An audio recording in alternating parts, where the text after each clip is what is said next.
17 de noviembre,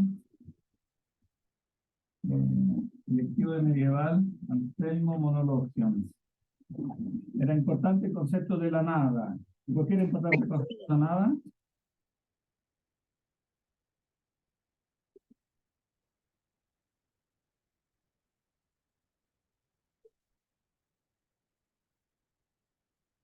A propósito de la creación, ¿no? Porque la creación es creación de la nada. Y entonces, ¿cómo hay que interpretar eso de la nada? Bueno, recuerda Nicolás.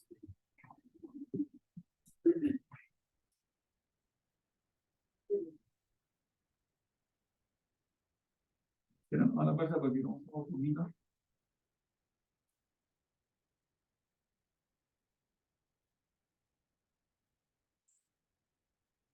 ¿Cuál es el problema de la nada? ¿Quién lo podría formular? No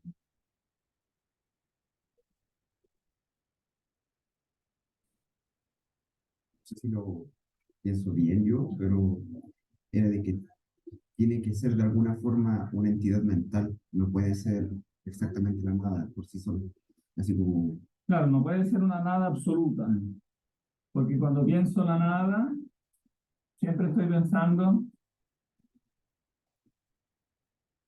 em, se piensa la ausencia de algo, algo material, ¿no?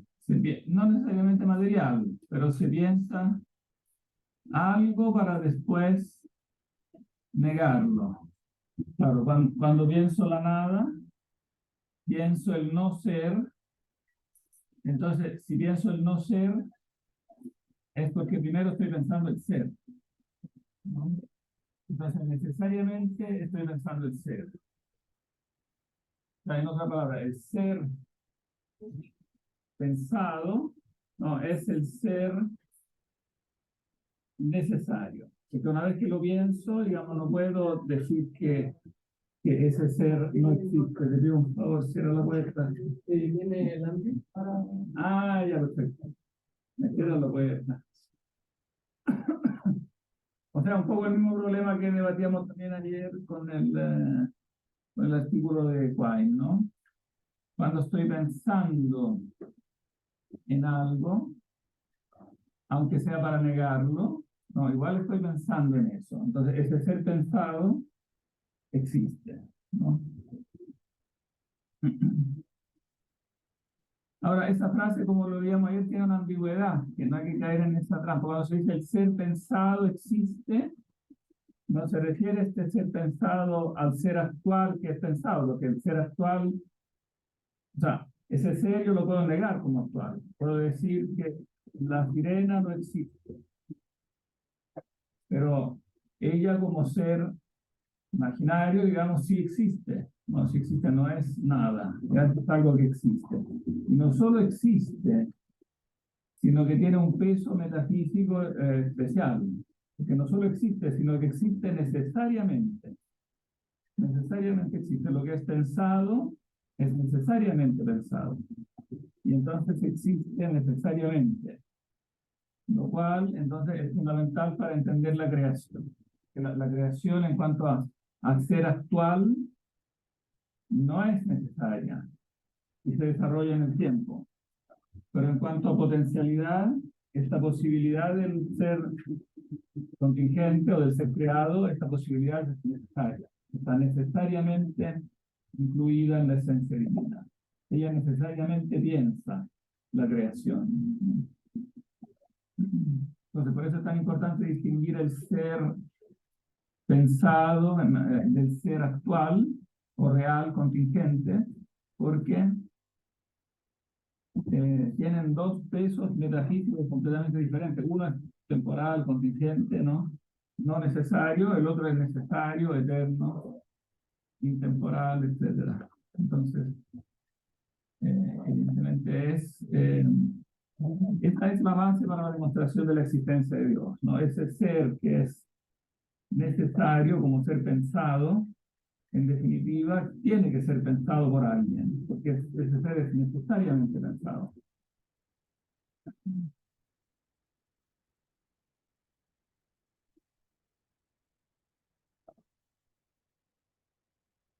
Entonces, el concepto de la nada, ¿no? Es simplemente la abstracción, ¿no? Es en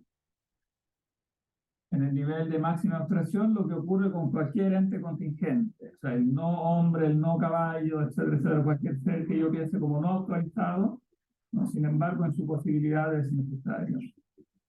Y entonces esa nada, este no ser, evidentemente no es un no ser absoluto, sino que este ser del que se está pensando es el ser contingente.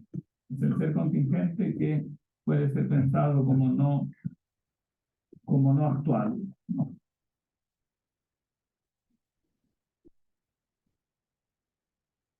Bien, entonces nosotros por eso complementamos el capítulo 8, ¿no? Cómo hay que entender que el Principio Supremo ha hecho todo de la nada, evidentemente no de la nada en sentido absoluto, sino que en el fondo de la idea. Esa nada es es el no algo, o sea, es algo pensado que equivale a decir la idea de algo, ¿no? La idea. Entonces ha hecho todo en definitiva de la idea, de las ideas que están inscritas en la esencia divina.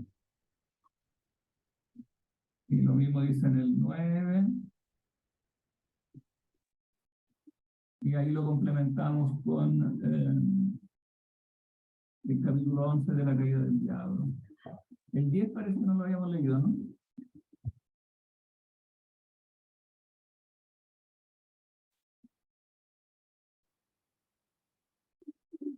Yo diría que no. No, partamos del 10 entonces. ¿Ah? Mi apunte tengo hasta el 8 y 9. Hasta 8 y 9, porque después pasamos a la caída del diablo, entonces nos quedó después el 10. Partamos del 10. ¿Quién se sacrifica? ¿Ah?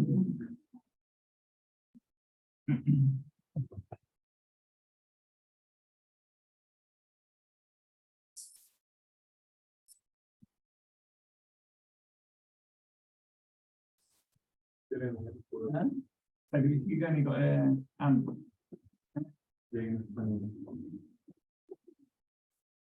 ¿Ya ves el subtítulo?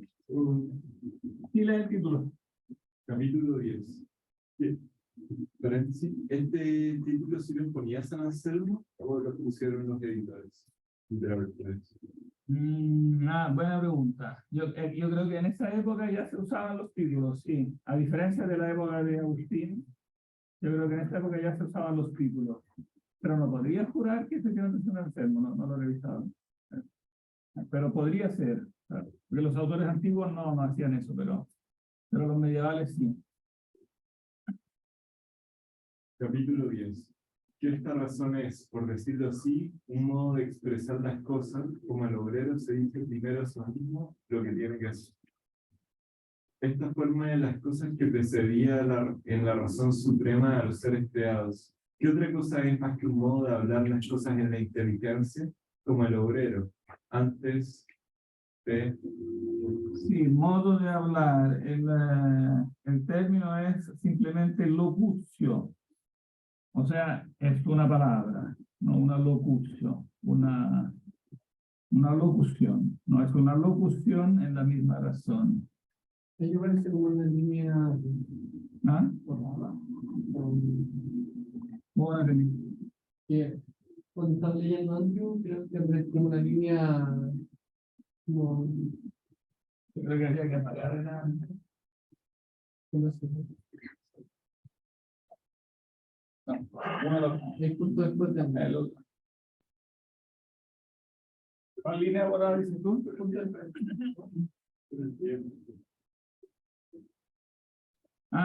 Esta línea que está acá. Esta. Sí, claro. No, esta es la línea que marca la diferencia entre el texto y las notas al pie. Esta es la nota al pie del editor. Pero como que no termina la frase antes, por eso lo he mencionado. No termina la frase. Es como el obrero antes Entonces hay que ir a la otra página. Antes Antes de hacer alguna obra que depende de su arte, se la representa primero y la consigue en su inteligencia.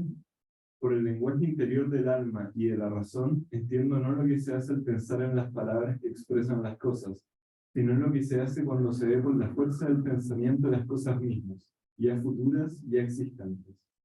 Una experiencia frecuente nos enseña que podemos hablar una cosa de tres maneras distintas. O expresamos los objetos por signos sensibles, es decir, percibidos por los sentidos corporales, y entonces obramos en virtud de las leyes de la sensibilidad, o representamos a nuestro pensamiento de manera no sensible estas señales sensibles al exterior. O, por fin, no usamos de estas señales ni de una manera sensible, sensible ni no sensible, sino que representamos las cosas mismas interiormente en nuestro espíritu, o por la imaginación, que reproduce las formas corporales, o por la inteligencia, según la diversidad de estos objetos. Yo pienso al hombre de una manera distinta cuando le expreso el pronunciar esta palabra hombre, diferente cuando sin pronunciarla pienso en la misma palabra, diferente aún cuando mi espíritu se representa este hombre, ya reproduciendo la imagen de su cuerpo, ya pensando en su razón. Reproduciendo la imagen de su cuerpo, es decir, cuando me represento su forma sensible.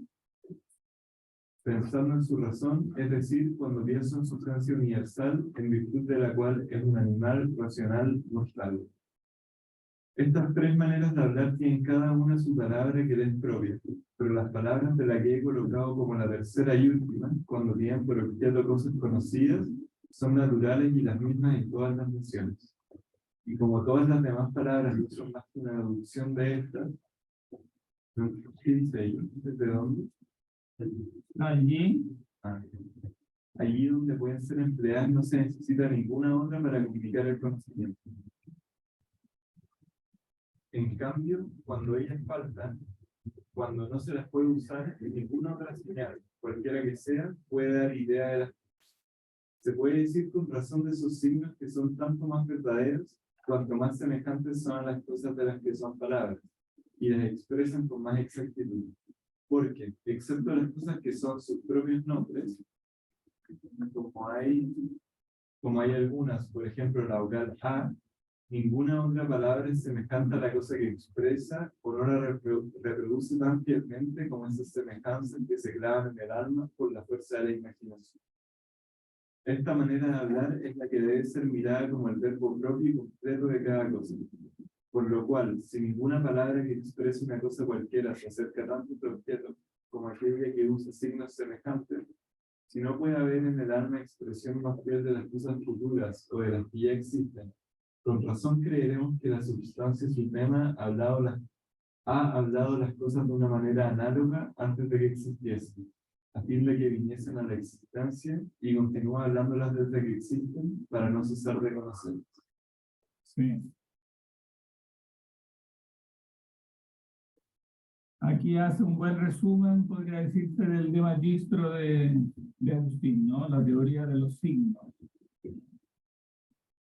Y básicamente, ¿qué es lo que diferencia? ¿Cuál es la diferencia clave que aquí plantea, que a los filósofos a menudo se les olvida hasta el día de hoy? O confunden los dos planos, o sea, las distinguen, pero después llega un momento que las confunden, como veíamos ayer también, ¿no?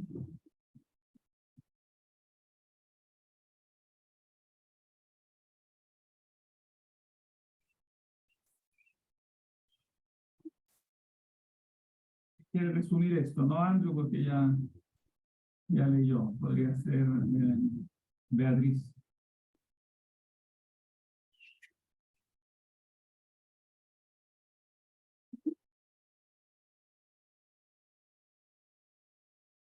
¿Cuál te pareció como el concepto clave o los conceptos clave?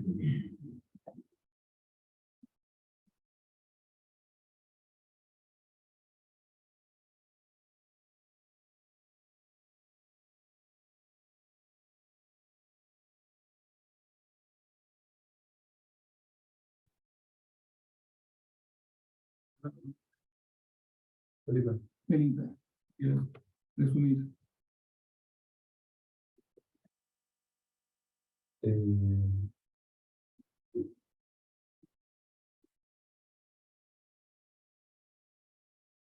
sé, en realidad no está hablando eso. Recuérdame, ¿Yo? recuérdame. Luciano. Resumen. Esto es como el concepto básico que vimos bastante en toda la base del curso sobre los universales, ¿no? Es como el concepto de base que vimos en el tema del registro. Que resume aquí. ¿Cuál es aquí el concepto?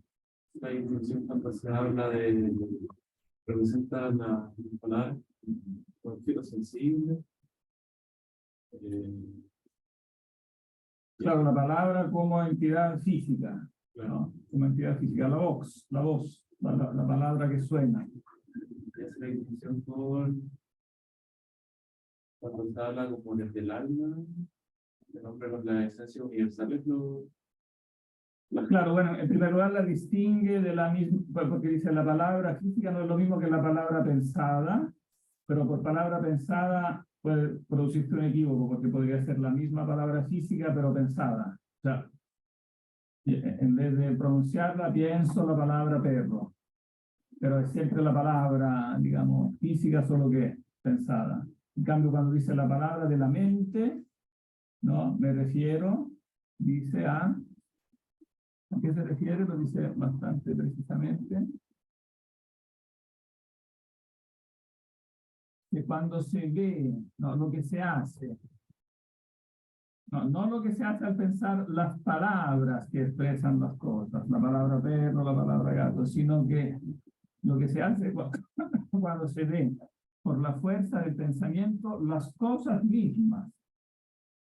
O sea, es la cosa misma pensada, ¿no? Esa es la palabra de la cosa. Bueno, aquí retoma también la terminología agustiniana, que Agustín, después de mucho tiempo después del de Magistro, la expresará mejor en los últimos libros del De Trinitate, lo que Agustín llama el verbum mentis. Hay un verbo de la mente, o sea, una palabra de la mente. O también, como sinónimo, utiliza palabra del corazón. Entonces, la forma de la que aquí se habla es, en definitiva, la cosa misma pensada, ¿no? La cosa misma no vista en sí misma, sino vista en cuanto que es pensada por la mente.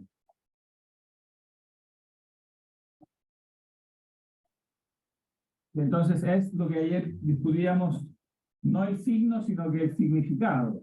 No, el significado, o sea, aquello que efectivamente es la esencia inteligible de la cosa, pensada por la mente. Y recuerda la antigua distinción que habían hecho los griegos, que había hecho Platón también, entre entonces palabras convencionales y palabras naturales. O sea, la palabra como signo externo, evidentemente como signo, es una palabra convencional, porque cambia de un idioma a otro. En cambio, la palabra de la mente, ¿no? La esencia inteligible de la cosa, es una palabra natural. O sea, es algo que naturalmente está en conexión con la cosa, porque expresa la esencia misma inteligible de la cosa. Entonces es una palabra natural. Pero no natural, aquí siempre esta palabra, tengan cuidado porque puede ser ambigua. Cuando se dice palabra natural no significa que es una parte de la naturaleza empírica.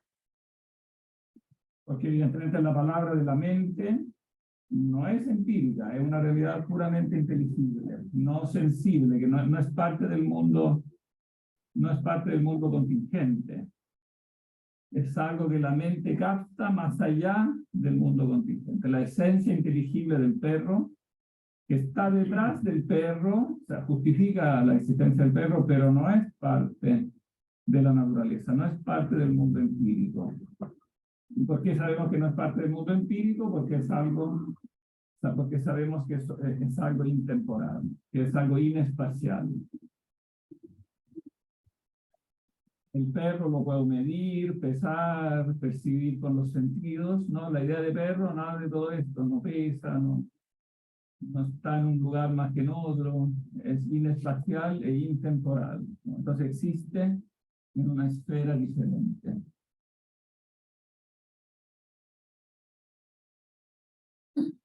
por eso mismo que existen una esfera diferente, se la atribuimos a Dios. O sea, decimos que está en una realidad eterna, y la realidad eterna es lo que coloquialmente llamamos Dios. Porque siendo una realidad pensada, tampoco ella podría existir por sí misma. No es como una hipóstasis que puede existir por sí misma. No se puede hipostasiar, no es una entidad real. Es una entidad pensada. Y como entidad pensada, entonces tiene que ser pensada por alguien. Como es una realidad eterna, tiene que haber alguien eterno que la piensa. Esta mente eterna es lo que coloquialmente se llama Dios.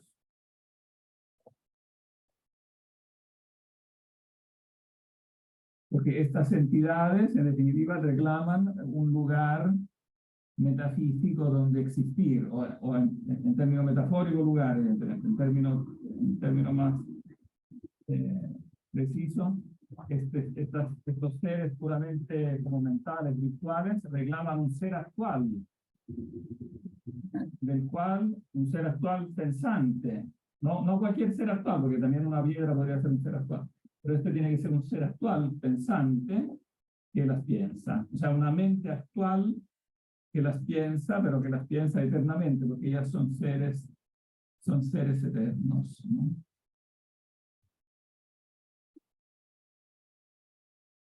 Ahora, es muy importante lo que dice acá cuando dice, no, cuando por la fuerza del pensamiento veo las cosas mismas, ¿no? O sea, no dice que veo las imágenes de las cosas, sino que se ve la cosa misma con todo su ser, ¿no? O sea, la esencia inteligible de una cosa permite ver la cosa misma. Claro, ya sea una cosa actualmente existente o una cosa posible, pero me permite ver como la esencia de la cosa misma, no una mera no como una mera representación de ella.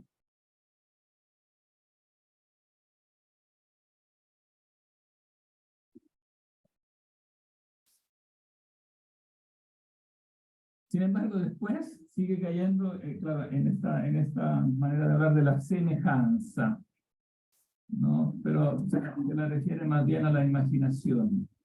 Claro, en la imaginación tenemos la semejanza, ¿no? de un ente empírico, de un ente corpóreo.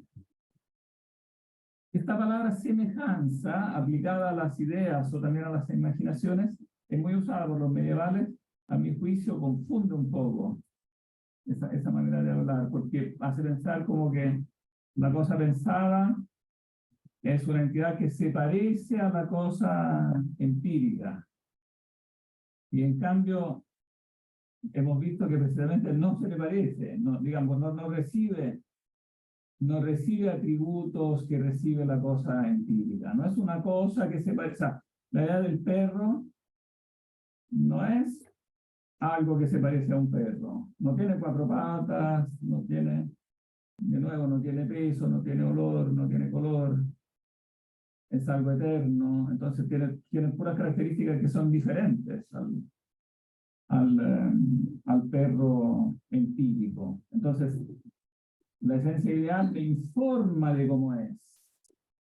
Pero ella como entidad es totalmente diferente al perro empírico. Es como cuando yo digo, la fórmula del agua es esta, pero esta cosa mental, no el signo que le representa la pizarra, ella como cosa mental, la fórmula como concepto, no se parece en nada al agua. Ella me informa, me dice cómo es el agua, pero no es agua ni se le parece, es una realidad totalmente distinta. ¿Cuál es la voz latina que se ocupa para semejanza? Similitudo. Similis, similitudo. La simile possunt non absurde dici tanto veriora quanto magis rebus quarum sunt verba similia sunt. Como tomado al pie de la letra, ¿no? Las palabras, entendidas como palabras mentales, los conceptos, son tanto más verdaderos cuanto más semejantes a las cosas.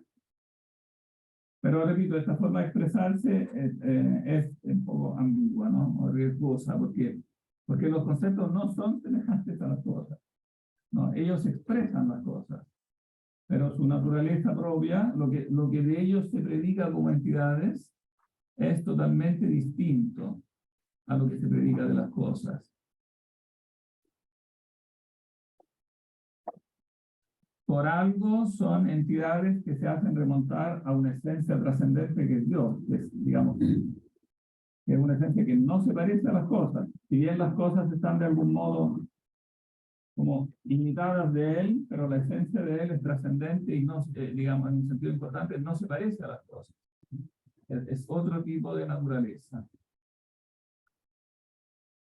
Profe, no termino de entender, bajo esta concepción, ¿Dios es un ente virtual, un ente material u otra cosa? Ah, buena pregunta, porque eso también causa confusiones. ¿Sí? ¿Quién quiere contestar esta pregunta? Es la posibilidad. ¿Ah? ¿Un ente virtual, uno material o otra cosa? Primera opción, ¿cuál era? Un ente virtual. ¿Es un ente virtual en base a todo lo que dijimos?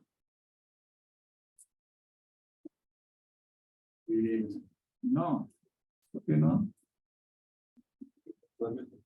¿Mm? Forma pura. Es forma pura, acto puro. ¿Y cómo lo sabemos?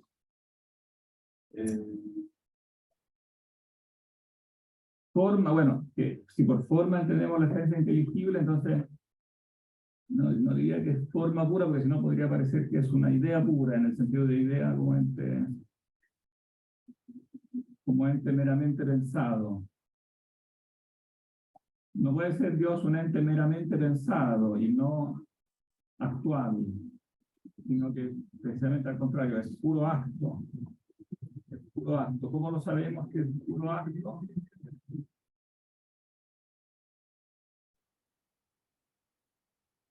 Por algo que yo acabo de decir. Acabo de decir la razón de eso. Que nosotros deducimos la existencia de Dios, ¿de qué? ¿De qué la hemos deducido? El último que yo dije. Porque sostiene la esencia de las cosas. Porque es esa actualidad que sostiene precisamente la esencia virtual de las demás cosas. O sea, sabemos que existe Dios porque debe existir algo actual que sostiene las ideas, que si no serían entes puramente virtuales. Y, digamos, y el ente puramente virtual, por la definición, no subsiste por sí mismo, necesita alguien actual en quien apoyarse. Entonces, es esta actualidad que es necesario postular precisamente para apoyar la existencia de los entes puramente virtuales, que son las ideas, ¿no? Entonces, por eso es pura actualidad. Pero no es material. Pero eso no significa que sea material, claro, no es material porque la materia de nuevo implica características que no van de acuerdo con los universales, que son esas entidades que nosotros utilizamos para llegar a saber que existe Dios, ¿no? Entonces, ¿cómo los universales no son ni materiales, ni temporales, ni espaciales, etcétera? Entonces, de eso se deduce que Dios tampoco puede ser, claro, ni material, ni espacial, ni temporal. Tiene que ser algo que transciende todo esto. Entonces hay tres categorías de objetos según esta teoría. Los entes virtuales, los entes materiales y los Dios, que sería ninguna de las dos. Una ente actual, pero no. No, es que es actual. Ya. Claro, es que dependiendo del punto de vista, pues, digamos, son diríamos, dos modos del ser, pero desde otro punto de vista, dos niveles del ser. O sea, hay dos niveles del ser actual.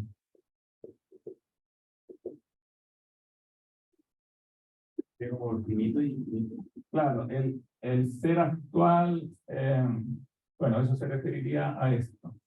Claro, ser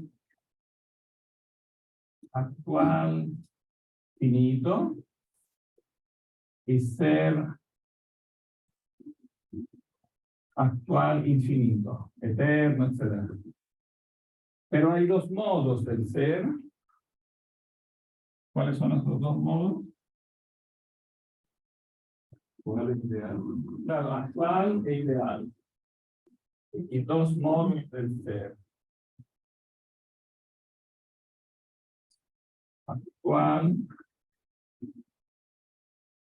e ideal.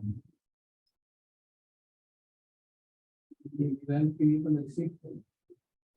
Ahora, el ideal finito no existe, entonces, evidentemente, este coincide con este. Perdón, este incluye este y el ser actual incluye este y este, pero el ser ideal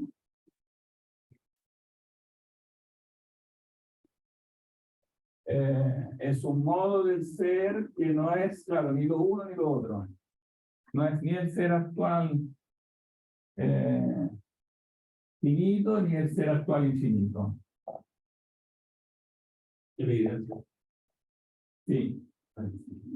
Ahora, sin embargo, tiene lo que es importante ver es que tiene una relación diferente. O sea, está en relación con ambos, pero la relación es diferente.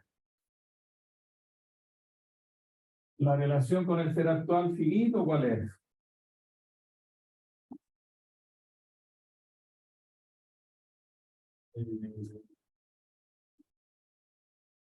De alguna manera, nosotros seguimos el reflejo. Ah, bueno, sí, pero entonces hay que diferenciar, porque el ser actual finito se distingue en ser inteligente y no inteligente. Entonces, con respecto a todo el ser en general, finito, todo el ser finito en general, el ser ideal es la forma que está detrás de él. O sea, es aquello que le da forma. Es aquella esencia inteligible que permite que el ser finito tenga esa forma, ¿no? Pero con respecto a los seres inteligentes, el ser actual, el ser ideal, no es solo la forma, sino que es algo que ellos pueden entender. Entonces es objeto. Eso es el ser objeto del entendimiento. Puede ser entendido por el ser finito, sin que por eso el ser finito se confunda con él. Tiene que ser mantenida la diferencia, digamos, lo entiende objetivamente.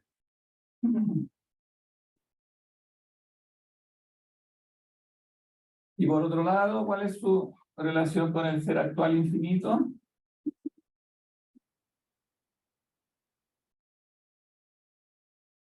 También es objeto de pensamientos. También es objeto, claro, en cuanto a la mente infinita, también es objeto, ¿no?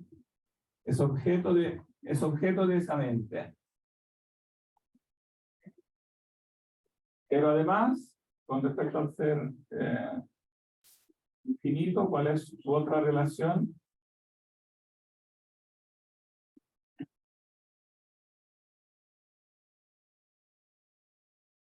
Se apoya Como que, claro, se apoya en él como su modelo, digamos. O sea, es el ser ideal es algo que en el fondo refleja la esencia del ser infinito, pero también refleja las esencias particulares de los seres finitos.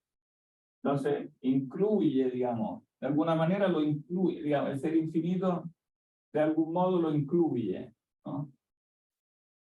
Y en cuanto a la actualidad, no es diferente de él, no es otra actualidad dentro de él, pero idealmente es diferente de él. O sea, bajo un respecto lógico, se diferencia el ser ideal del ser actual infinito porque no representa solo la esencia inteligible de Dios, sino que el ser ideal representa también las esencias inteligibles de las cosas, que son limitadas, tienen esta relación.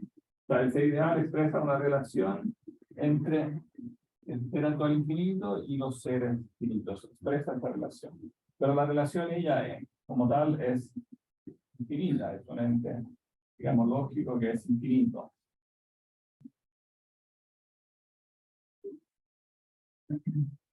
No sé si queda un poquito más claro.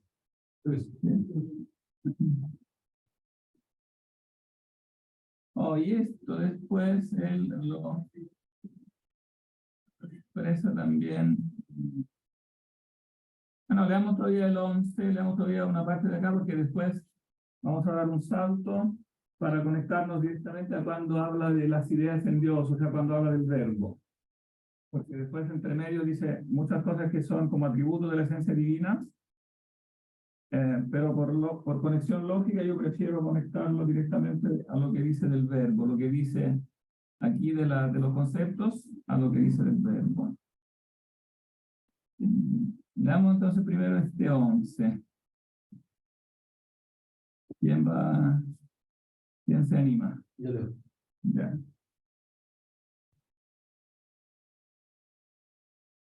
Esta comparación sacada del modo de acción de un obrero está lejos de ser completamente exacta.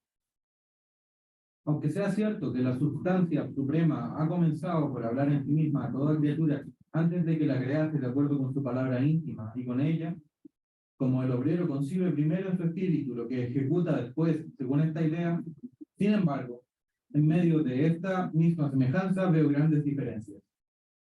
Esta naturaleza superior no ha tomado en efecto de otra parte una materia sobre la cual pudiese obrar,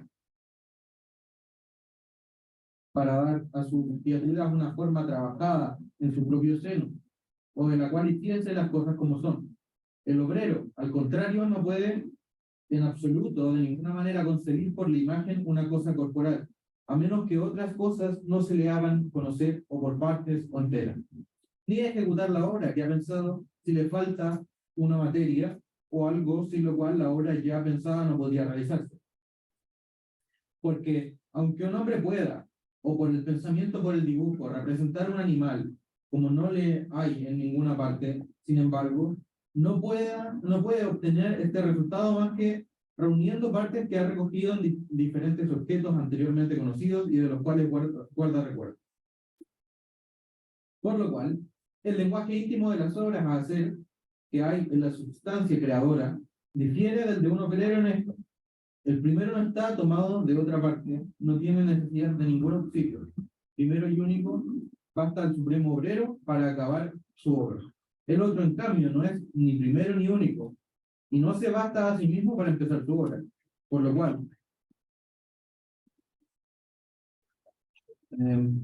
cual, los efectos del primero no son en absoluto más que los que son por él, mientras que las cosas que son hechas por el segundo no existirían en absoluto si no fuese alguna cosa que ellas no son por él.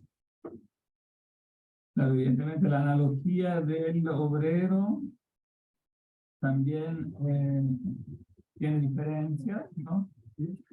¿Cuáles son básicamente estas diferencias? O sea, la diferencia entre el obrero humano y el obrero divino. Dios genera las ideas por sí mismo, no necesita de entes fuera de él para poder crearlas. Claro, él genera, por un lado, la materia sobre la cual obrar, pero por otro lado también genera las propias ideas. Claro, las propias formas son generadas de él. O más bien dicho, la materia la crea y las ideas las genera, que son dos procesos diferentes. O sea, para crear algo se necesita la materia y la idea. En el caso del obrero humano, la materia la saca, bueno, de la naturaleza, ¿no? Y las ideas, ¿de dónde las saca? Para hacer lo que hicimos. De la esencia de los objetos, que incluye la esencia de los objetos y por tanto, o de las ideas de vida. Es que es lo mismo, claro, porque las esencias de los objetos son un reflejo de las ideas divinas, ¿no? Entonces, o sea, las esencias de los objetos, en cuanto conocidas por los seres humanos, son reflejos de las ideas divinas. O sea, la materia prima de la que están sacadas no es la naturaleza, sino que es ese elemento ideal, es el ser ideal. Y el ser ideal es un reflejo de de la esencia divina. Entonces, tiene estos dos materiales que son completamente diferentes. ¿Qué decía? Ah, no, pensé que había levantado la mano. No. En cambio, en el caso de Dios, claro, Él crea la materia, pero las ideas en base a las cuales forma esta materia, también las genera Él mismo. Son en el fondo imitaciones de su esencia.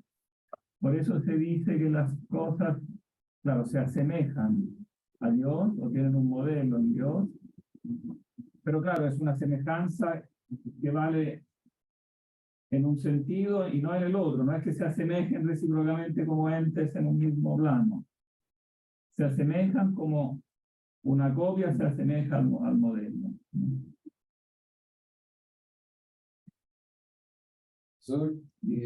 Esta parte la que dice no puede obtener este resultado más que reuniendo partes que ha recogido en diferentes objetos anteriormente conocidos. Me recuerda a autores anteriores que estamos viendo, pero no me acuerdo qué autor era el que hablaba de que las ideas falsas se obtenían a partir de las ideas que ya se conocían. Ah, lo que leímos, ¿quién se acuerda? ¿Era Gerardo? Ah. Fue el anterior. No, yo creo que tú tienes en mente el texto de Boecio. Ese. Claro, digamos que la mente puede recordar cosas, evidentemente partes, y después unirlas libremente, precisamente porque porque esa herramienta, como que él piensa, es una herramienta que está en la base de todos digamos, las esencias inteligibles, y por eso le permite combinarlas en nuevas formas, no inventar cosas nuevas, digamos. Las cosas son nuevas, a pesar de que vienen todas de esa primitiva idea del ser, ¿no? Pero puede inventar cosas nuevas porque esa primitiva idea tiene como en el fondo infinitas posibilidades. Si yo tuviera solamente ideas que vienen de las cosas empíricas, entonces no podría inventar cosas nuevas. Pero yo no tengo meramente las ideas de las cosas empíricas. Yo tengo esa idea que está en la raíz de todas ellas, que es la idea del ser universal. Y entonces esa idea tiene potencialidades que son más que las cosas empíricas, ¿no? Y por eso inventamos cosas, digamos, nuevas. Bueno, nuevas empíricas, pero también nuevas en un sentido, puede ser también meramente, evidentemente, meramente lógico, matemático, ¿no? Entonces inventamos nuevas leyes matemáticas, etc.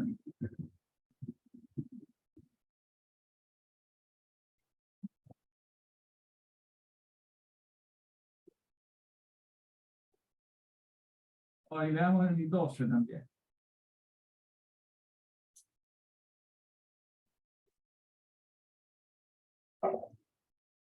Después, si leemos el 12 que es cortito, y después saltamos un poquito. Que la palabra de la esencia suprema es esta esencia misma. Pero puesto que la razón nos muestra con toda certeza que todo lo que la sustancia suprema ha hecho, lo ha hecho de sí misma, y lo ha hecho todo por su palabra íntima, ya cada cosa por una palabra particular, ya más bien hablando todas las cosas a la vez y por una sola palabra, ¿quién dudará que es necesario concluir que esta palabra de la suprema esencia es la suprema esencia misma? No hay que descuidar, por tanto, el estudio de las consideraciones que se refieren a esta palabra. Pero antes de dedicarnos a ello, me parece bien examinar con una escrupulosa atención algunas de las propiedades de esta sustancia suprema. Entonces aquí dice algo muy importante. ¿Quién quiere resumir esto? Para frasear.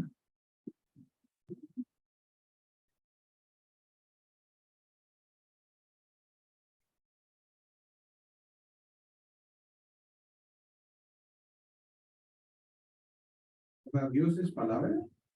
No entiendo a qué se refiere con eso. Que Dios, cuando crea las cosas, dice las cosas, ¿no? Pero las dice evidentemente en este sentido mental. Como que pronuncia mentalmente las cosas y las hace existir. Claro, Dios dijo, no sé, esa es como la interpretación del texto del Génesis. Cuando se dice Dios dijo, ¿no? Entonces, evidentemente, este decir de Dios no hay que entenderlo como un decir con una voz física, que no tendría sentido, sino que es decirlo con una voz, con un verbo mental. Entonces, con esta palabra mental, Dios dice las cosas y dice diferentes cosas. Sin embargo, todas las dice con una misma palabra, porque en el fondo las dice todas a la vez. ¿No? O sea, porque la acción de Dios, como Él es eterno, hay que concebirla como eterna. Entonces, no es que Él vaya diciendo las cosas así de a una, sino que en el fondo Él pronuncia todas las cosas con una sola palabra. Entonces, si bien se habla de diferentes conceptos, o sea, diferentes esencias inteligibles, porque las relaciones de cada cosa con la esencia divina es diferente, por lo tanto, responde a una fórmula diferente, cada una tiene una esencia inteligible diferente. Sin embargo, todo esto, desde el punto de vista del ser actual, Dios lo hace con un único acto creador. Entonces, es una única palabra con la que dice todas las cosas. Entonces, en ese sentido, la palabra es una sola. Por eso dice, como lo ha hecho todo por su palabra íntima, cada cosa es cierto por una palabra particular. En el sentido que cada cosa, claro, tiene su esencia particular. Hay muchas ideas, pero desde otro punto de vista, desde el punto de vista del ser actual, la acción de Dios es una sola, y entonces Él habla todas las cosas a la vez por una sola palabra. Y esta palabra con la que Él actúa es Él mismo, ¿no? O sea, no es como algo que Dios hace al margen de su propia actualidad, porque la actualidad de Él es una sola, es simple. Entonces, en su propia actualidad está incluida como el pronunciar todas las cosas que crea, ¿no? Entonces la palabra de Dios no es una creación de Dios. Claro, no es una creación de Dios, Es Dios. sino que es Dios. Claro. Claro, desde un punto de vista teológico, desde un punto de vista dogmático, la Iglesia había establecido en el siglo IV, ¿no? Que la palabra de Dios es Dios. Pero la explicación filosófica de eso demoró bastante. Podríamos decir que parte con Agustín, o sea, bueno, parte con los autores griegos del siglo IV, se tiene un avance significativo en Agustín, pero yo diría que recién culmina aquí con Anselmo. Él explica de la manera como más clara, más sintética, más coherente, cómo esta palabra, en qué sentido esta palabra, ¿no? Que es el verbo, es Dios. Precisamente en esa única acción que hace de crear, ella se manifiesta como única y una misma actualidad con Dios, ¿no? Tenía la duda de si desde esta perspectiva se mantiene la idea de que Dios es como que Dios crea con voluntad, con intención de esa creación. Claro, Sí. crea con voluntad, exacto. Pero esta voluntad nuevamente es el mismo, en el sentido de la esencia, o sea, es la única actualidad de Dios. Aunque sean tres personas, ¿no? O sea, el verbo de otra persona, el Espíritu Santo de otra persona, pero en cuanto a la actualidad de la esencia, son una sola esencia. Entonces, la voluntad con la creación es voluntaria, pero esa voluntad con la que crea es la misma actualidad divina. ¿Se podría decir entonces que Dios es pura voluntad? No, pura voluntad no, porque si pura lo entiendes en el sentido de mera, como exclusivo de otros conceptos, no. Entonces, Porque ¿la voluntad es una parte de Dios? No entiendo. Sí, no una parte, porque no son partes, son, diríamos, aspectos dentro de la única esencia. O sea, esta única esencia debe tener tres aspectos que son conceptualmente necesarios, o sea, se necesitan mutuamente. No podría haber voluntad sin racionalidad, ¿no? Él no podría querer crear algo sin que ese algo sea racional. Entonces, la voluntad supone la racionalidad, que es el verbo. Bueno, y a su vez la racionalidad supone el ser, la actualidad del ser, ¿no? la que en términos teológicos se llama la potencia, que es pero no en el sentido de potencialidad, potencia en el sentido activo, potencia de hacer cosas, que es prácticamente sinónimo de la actualidad, es la actualidad divina. La voluntad supone racionalidad. Claro, la voluntad supone la racionalidad. ¿Y los animales no tienen voluntad en tanto? Claro, no tienen en el sentido estricto voluntad, porque no tienen racionalidad. Entonces ellos tienen, claro, instintos, impulsos, pero no propiamente voluntad. Porque la voluntad, claro, presupone que adherirse a la racionalidad. Bueno, y de ahí que se habla, bueno, no tan pie de página, de ahí que se habla después en los pensadores, sobre todo del área franciscana, que vendrán un poco después de lo que, Duns Scotus y después Ockham, darán en ese sentido se alejarán de esta tradición, dándole como una especie de primato a la voluntad. Dirán que la voluntad en Dios tiene como una especie de primado, que incluso puede entonces ser más importante que la racionalidad. ¿Les parece a ellos que decir que Dios obedece a la racionalidad como que lo amarra demasiado, ¿no? Pero evidentemente una voluntad que no está amarrada a la racionalidad sería una voluntad, digamos, no inteligible, no se entendería, digamos. Entonces dejaría de ser inteligible. ¿En qué texto San Agustín se refiere a esto mismo de Dios como palabra? O palabra? En De Trinitate. En el De Trinitate habla muchas veces de eso, y en particular en el libro 15 habla del verbo, lo que decíamos antes, del verbum mentis. Este libro 15 es muy importante para todo este tema, porque ahí él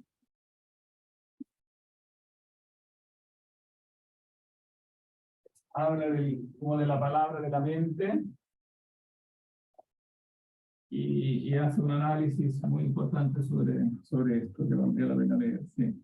No sé cómo Voy a recortar el pedacito más específico porque el de verdad es largo, pero se puede recortar esa paginita donde habla de eso, que es interesante. como los franciscanos dicen que decir que Dios es a la razón es someterle demasiado, no que Dios es la razón.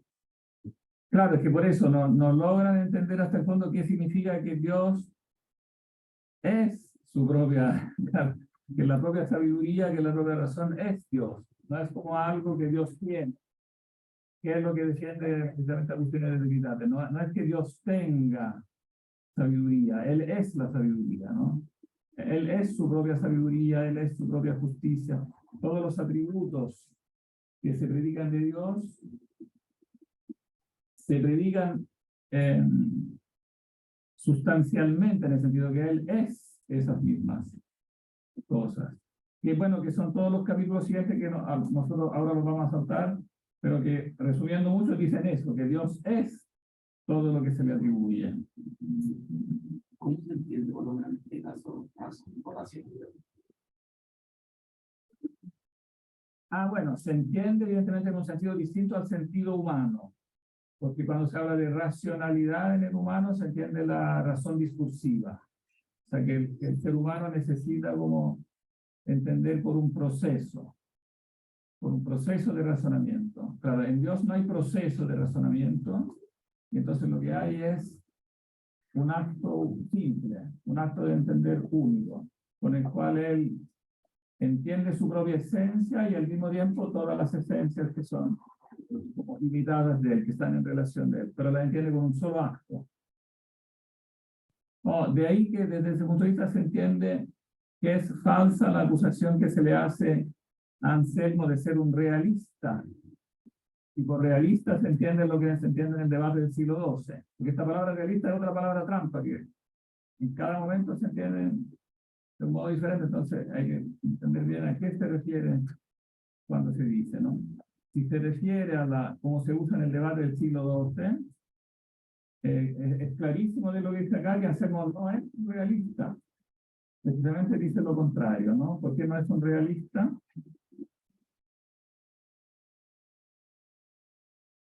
En cuanto al debate del siglo XII. Porque hace esta diferenciación en ser real intelectual y como conectarse con Dios.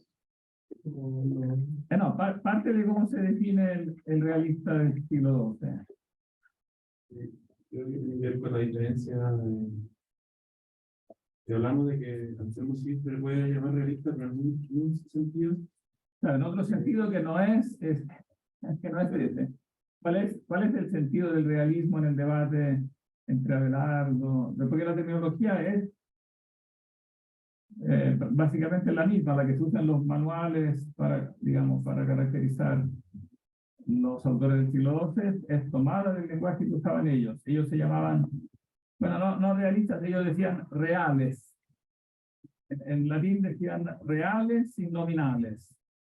Los modernos que aman elista, aman esta terminación elista, entonces le ponen realista y nominalista. Pero es lo mismo, reales, nominales. Pero los reales del siglo XII son los que sostienen que los universales tienen una naturaleza independiente del mundo físico.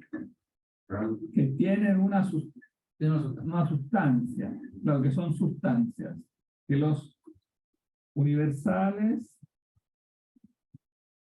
son aquellas entidades sustanciales independientes de nosotros a las cuales corresponden nuestros conceptos. O sea, nosotros tenemos conceptos, pero esos conceptos corresponden a sustancias que están en las cosas mismas, ¿no?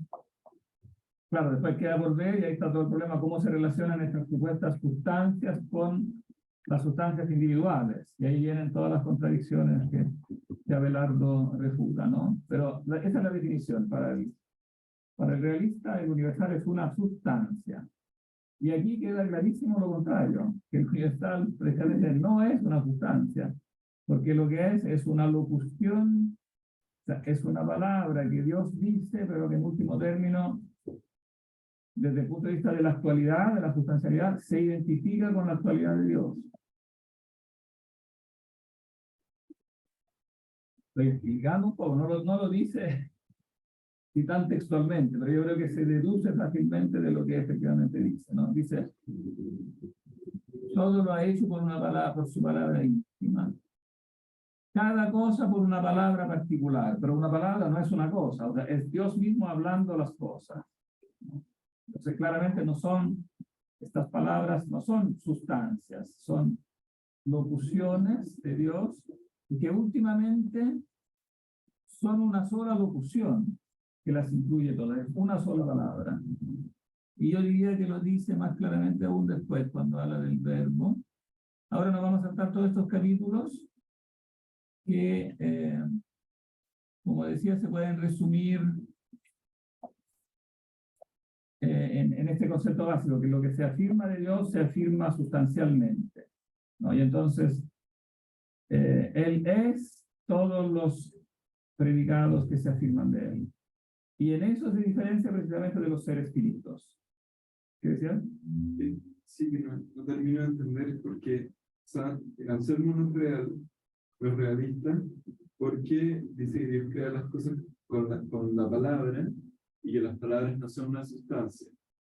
Pero si la palabra es Dios y Dios sí es una sustancia y la sustancia suprema, ¿cómo es posible que las palabras no sean una sustancia? O la palabra no sea. O hay que distinguir entre la palabra con mayúscula y las palabras. Claro, hay que distinguir la palabra de las palabras. Exactamente, sí. Porque la palabra, claro, si se toma en el sentido de el verbo que pronuncia todas las cosas, él es una actualidad. O sea, él pronunciando las cosas es actual. Pero las esencias particulares de las cosas que derivan de este único acto, ellas son, en cambio, seres meramente mentales, seres meramente virtuales. Entonces, claro, por eso yo decía, si por realismo se toma no la definición estricta del realismo del siglo XII, sino que la instancia profunda que hay detrás de eso, porque como decíamos, detrás de todo error hay una verdad, ¿no? Lo que quiere el realista es, en un sentido legítimo, él quiere decir que de algún modo a nuestros conceptos, de alguna u otra forma tiene que corresponderle algo real, porque si no sería algo que tendríamos algo como objeto de la mente que no le corresponde a nada, o que corresponde a cosas que no justifican eso que tenemos en la cabeza. Claro, podríamos decir que el referente del concepto de perro son los perros, pero resulta del análisis, todo el análisis que hemos hecho, que el referente del concepto de perro no es solo el perro empírico. Es algo inteligible que está detrás del perro empírico, y este algo inteligible debe existir en sí, no puede depender de lo que yo tengo en la cabeza. No sé si se logra entender eso. O sea, tiene razón el realista cuando dice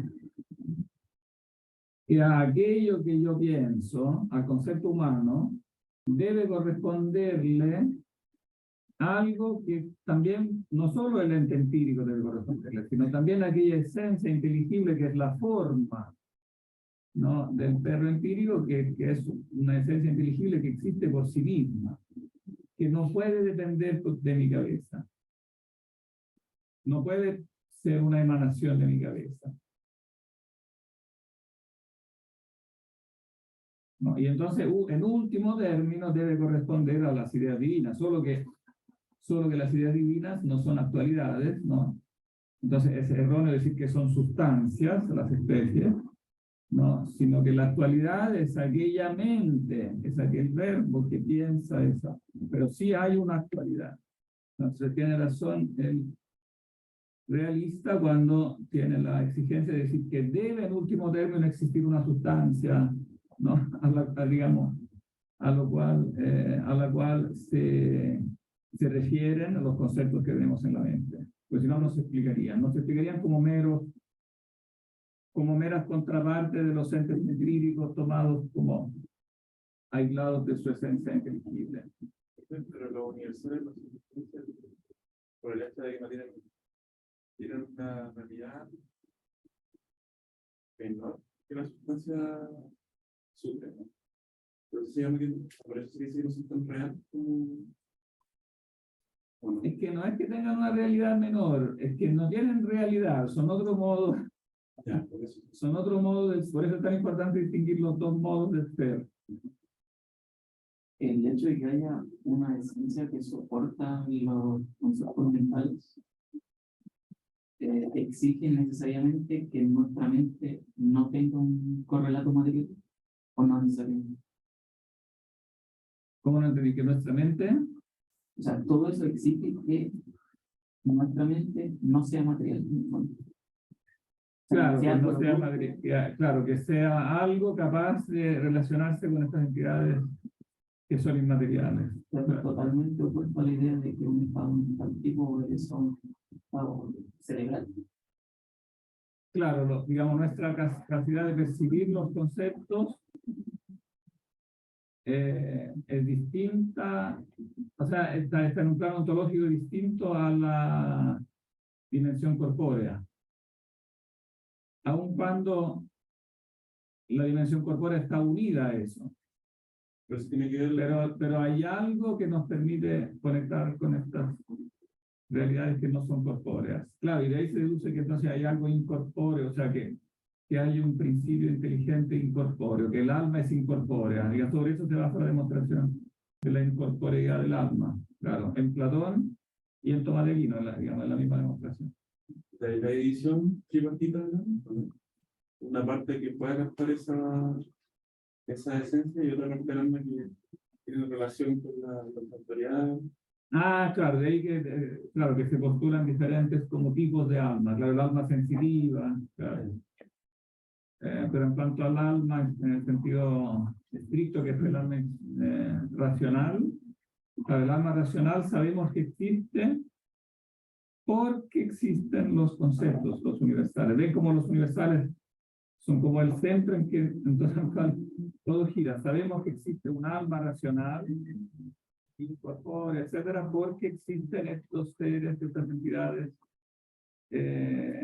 incorpóreas, etcétera, ¿no?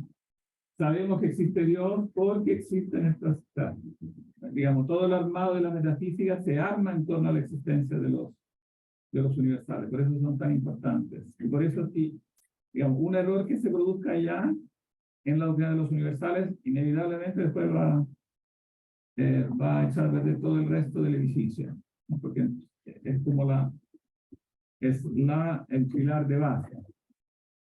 Lo mismo que existe de la ética. Existe una ética porque existe, no, así como existe una antropología de la naturaleza del alma, así también existe una ética. Existe la posibilidad de que el hombre entonces se adhiera con la voluntad a un cierto contenido racional. Y es que ese contenido racional es efectivamente algo que existe y algo que existe absolutamente, necesariamente. No es simplemente el producto de algo como empírico, ¿no? Sino que existe en sí. El bien, o sea, hay justicia, hay ética, si el bien existe en sí. No si es simplemente un bien empírico, como algo, un ente empírico entre otros. No tiene que ser un referente absoluto que justifique lo absoluto de la exigencia ética. Eso no se podría pasar. Claro, porque la ética te dice, tienes que hacer eso, absolutamente. No te dice, tienes que hacer eso si quieres sobrevivir. O sea, no es un instinto que dice, bueno, si quieres sobrevivir, tienes que comer. Eso te lo dice como el instinto, digamos, el instinto te lleva a comer. Pero la ética te dice, tienes que hacer eso aunque te cueste la vida. O sea, es absoluto de cualquier otra exigencia empírica. Entonces, solo se justifica si tiene un referente metafísico absoluto. Si no, se produciría una incongruencia, digamos. Sería según el máximo. ¿Ah? Solamente sería como según el máximo. Claro, sería un deber de conveniencia. Me conviene hacer eso por un fin, ¿no? Por un fin que es relativo. Pero la exigencia ética es categórica, es el imperativo categórico, ¿no? Claro. Pero tú no puedes concepción de la No, eso va de la mano con la concepción teleológica. O sea, que hay un fin, que el ser humano tiene un fin. Y ese fin no es contingente, sino que es absoluto. O sea, este fin, para poder ser fin, tiene que ser último. Porque si no, no sería fin en el sentido estricto. Entonces, como tiene que ser último, también es absoluto. Es absoluto, va más allá del mundo empírico. Si yo quito eso, quito la justificación metafísica. O sea, no sabe cómo es la bipartición, son éticas dentro como que suma. Claro, son dos aspectos de la misma idea. Tengo que hacer eso absolutamente si es que hay un fin absoluto, ¿no? Que no depende de la contingencia, sino que en sí mismo es fin, que es fin en sí mismo. Todos los otros fines son en realidad medios, ¿no? Y es lo que, como todo lo explica ya bastante bien Platón, donde explica eso. Platón, bueno, lo han leído en varias partes, pero por ejemplo en el Lisis, ¿no han leído el Lisis? También ya lo quito bien chico así. Donde en una partidita explica eso, ¿no? Que el fin, o sea, lo que llamamos fines, en el lenguaje ordinario siempre en realidad son medios, o sea, son para algo. Voy a la universidad para estudiar, pero voy a estudiar para hacer después otra cosa, y esa otra cosa, para otra. Y finalmente tiene que haber un último fin que justifica todo eso, que tiene que ser fin en sí mismo. Tiene que tener en sí mismo la pura razón de fin. Y por eso tiene que ser bien en sí mismo, ¿no? O sea, el bien en sí mismo es fin en sí mismo. Todo el resto no lo es, ¿no? Si yo tomo el medio por el fin, entonces no cumplo la naturaleza humana. O sea, la naturaleza humana está hecha para ese fin que es infinito, ¿no? Bueno, y de ahí se deduce que el alma humana es, además de incorpórea, inmortal, ¿no? Porque hecha para el ser infinito. Ella no es infinita, pero está hecha para el ser infinito.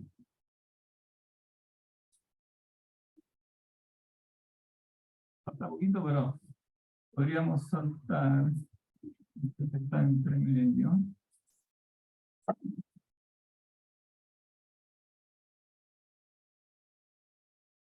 Claro, aquí sigue hablando de los atributos, ¿no? Que para ella ser justa y ser la justicia es una misma cosa. Todos los predicados que se predican de la esencia divina, ella los es sustancialmente. Porque eso, que quiero que de una vez por todas quede claro el motivo lógico de eso. ¿Por qué necesariamente lo que se atribuye de la esencia divina se predica esencialmente de ella? O sea, ella es el bien, ella es la justicia y no tiene el bien. No lo tiene, sino que lo es. ¿Cómo lo sabemos? Que dejaría de ser simple. Claro, dejaría de ser simple y por lo tanto, eso implicaría lógicamente, claro, participaría de otra esencia que está antes de ella. Si ella fuera justa por una justicia que no es ella misma, entonces participaría de una justicia anterior a ella, ¿no? Y entonces ella no sería Dios, porque digamos, de la esencia de Dios, evidentemente el atributo principal es que es el primero, es el primer ser. No tiene principio ni fin. No ha existido nada antes ni existirá después. Está en todo lugar y en todo tiempo. Y al mismo tiempo no está en ningún tiempo y en ningún lugar. En el sentido que evidentemente ella es la causa del tiempo y no es causada por él. Entonces ella está en todo tiempo al causarlo, ¿no? Pero ella no es temporal. Profesor, entonces las definiciones temporales del Génesis deben ser tomadas de manera metafórica. Que Dios hizo una cosa y después hizo otra. Que hizo una cosa y después otra. No del todo, en el sentido que del hecho que él haga todo con una sola palabra, no se excluye que esto que hace tiene un proceso también, como decimos nosotros, una evolución. O sea, no descarta que al desarrollarse se desarrolla evolutivamente. Y entonces, claro, yo creo que el relato del Génesis de alguna manera expresa también eso, ¿no? Que vienen primero, algunos seres nacen primero que otros, está como la intuición de eso. Eso lo explica bien Agustín en el comentario sobre el Génesis, el comentario literal sobre el Génesis. Cuando especialmente habla de algo muy parecido a la evolución, ¿no? Pero no en el sentido de evolución de Darwin. Porque para distinguirlo le podemos poner el sufijo evolucionista o no sé cómo, pero puede haber evolución sin evolucionismo en el sentido darwiniano, porque el sentido darwiniano excluye a priori filosóficamente, digo, no en cuanto a la parte de observación natural, que ahora no nos interesa, pero en cuanto a su aspecto filosófico, él excluye como a priori que haya un plan de Dios detrás de eso, ¿no? Pero eso evidentemente no es una observación científica, eso es un a priori filosófico, ¿no? Porque evidentemente la evolución, en el sentido filosófico, no está interesada en los mecanismos evolutivos. Digamos, la ciencia... No un presupuesto científico nomás, o sea, ni siquiera siento que lo excluya, solo no lo menciona. Si de ahí viene un debate que Darwin no le interesaba, que sería, ¿hay una creación inteligente? O esto, porque Darwin, hasta donde tengo entendido, era agnóstico cristiano, dependiendo de qué momento de su vida. Por lo tanto, primero era cristiano. Primero era cristiano, de ahí sobre agnóstico, pero en verdad siempre, si uno lee como los textos más personales, en verdad siempre tuvo esta relación con la religión. Sí, claro, siempre mantuvo una cierta sana duda. Entonces, yo no diría que hay un presupuesto metafísico filosófico de que no hay un Dios que haga esto, aunque no lo considera nomás, aparte de la investigación. Una investigación científica se ocupa de los datos empíricos, lo ordena, explica, pero ya de las cosas filosóficas no le consideran. pero de una u otra manera las dos cosas van interactuando en su mente. De hecho, él, por eso mismo, como que se va distanciando del cristianismo, porque en el fondo, igual actúa, aunque él no lo quisiera separar, pero es como que inconscientemente actúa ese a priori. O sea, como que si descubro otras leyes. Pues, pero no creo que haya ninguna relación necesaria entre la teoría y la filosofía. Creo que eso sería irse demasiado lejos de los presupuestos. O sea, es que cuando se dice, por ejemplo, que por la casualidad pasa algo, digamos, hay un presupuesto filosófico detrás de eso. ¿Cuál es el concepto filosófico de casualidad que se está utilizando? Ahí yo creo que inconscientemente actúa ese, pero puede que en un nivel consciente él lo mantuviera efectivamente más distinto, pero en un nivel después real como que No sabía que mencionaba la casualidad. claro, pero es cierto que él mantiene sí una actitud bastante como prudente en eso, que muchas veces no es propia de sus discípulos, que sus discípulos han sido como más en eso, menos prudentes. Si él mantiene, claro, en ese sentido es más, intenta por lo menos mantener una mayor neutralidad, ¿no? Entonces, bueno, lo que yo estaba diciendo era que sí en Agustín aparece este concepto de evolución, ¿no? Que de alguna manera está como sugerido por el texto mismo del Génesis, sino que hay una sucesión de seres que evidentemente va junto con la idea del plan, con la idea teleológica, ¿no?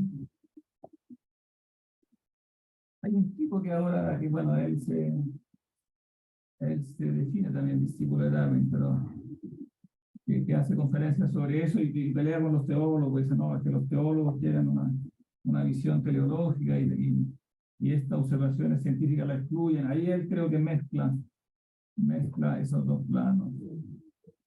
¿Bien? ¿Ah? ¿Sabe el nombre? ¿Se acuerda el nombre? Sí, es un tal Giovanni, se llama, que le interesa como en general la historia evolutiva natural, pero también humana, sobre todo humana. ¿Qué hora, Ya nos pasamos de la hora. Sí, tenemos más ahora las cosas. Ah, ya, perfecto. Ya, entonces la idea es que conecten eso. Estos capítulos intermedios son fáciles, así que lo pueden leer con facilidad. Y después conecten eso que leímos a donde habla del verbo, que es a partir del 29.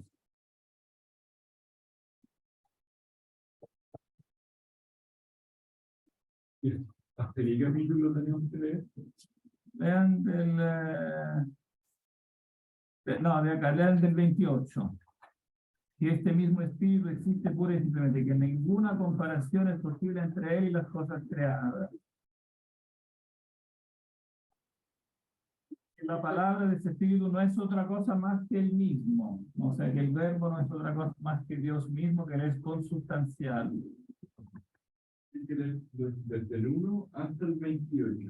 O sea, del 28. O sea, hay que, digamos, hay que leerlo todo, pero en cuanto al itinerario lógico, hay que conectar del 12, conectarlo directamente con el 28.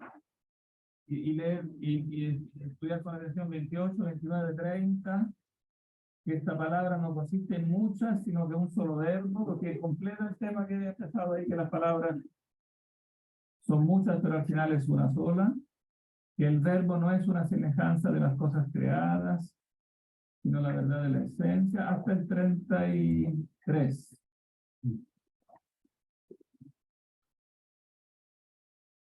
Muy bien, profe. Gracias. Bien. Chao, nos vemos. Chao. 33, sí. Creo que una duda. Ajá. Cuando acá en esta conversación hablamos de Francia, sigue siendo el sentido de Aristóteles como todo y como lo que es.